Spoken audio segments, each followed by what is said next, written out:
Satyabama Institute of Science and Technology, Chennai and Sriperumbudur.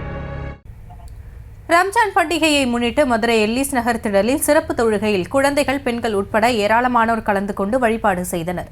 இது குறித்த கூடுதல் விவரங்களோடு இணைகிறார் எமது செய்தியாளர் பாலமுருகன் விவரங்களை வழங்கலாம். நிச்சயமாக ரமலான் பண்டிகையை முன்னிட்டு மதுரையில் பல்வேறு பகுதியில் ஏராளமான இஸ்லாமியர்கள் கலந்து கொண்டு சிறப்பு தொழுகையில் ஈடுபட்டு வருகிறார்கள். அதாவது இஸ்லாமியர்களின் 5 கடமைகளில் இன்று ரமலான் மாதம் உண்டாகும். அதன் அடிப்படையில் ரமலான் மாதத்தில் அதிகாலை முதல் மாலை வரை உணவு உண்ணாமல் நீர் அருந்தாமல் இஸ்லாமியர்கள் நோன்பினை கடைபிடிப்பார்கள். ரமலான் மாதம் முதல் நாள் தொடங்கி தொடர்ச்சியாக 30 நாட்களும் நோன்பினை கடைபிடிக்கும் இஸ்லாமியர்கள் மற்றொரு கடமையான ஏழை எளியோருக்கு ஜகாத் என்னும் உதவிகளை வழங்கி வருவார்கள். ரமலான் 30 நோன்பு முடிந்த பின்னர் ஜவால் மாதத்தின் முதல் நாளில் ரமலான் பண்டிகையை கொண்டாடுவார்கள். இதற்காக அதிகாலையில் தொழுகை முடிந்த பின்னர் புத்தாடை அணிந்து ஈதுல் ஃபித்ர் என்னும் பெருநாள் சிறப்பு தொழுகையில் கலந்து கொள்வார்கள். பெருநாள் சிறப்பு தொழுகையை திறந்தவெளி திடல்களில் தொழுவது கூடுதல் சிறப்பு என்பதால் பல்வேறு பகுதிகளில் திடல்களிலும் பள்ளிவாசல் சிறப்பு தொழுகை நடைபெற்று வருகிறது.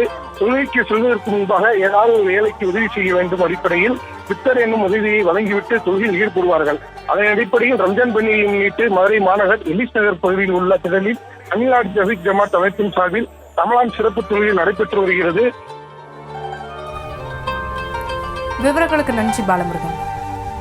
Satyabama Institute of Science and Technology, Chennai and Sriperumbudur.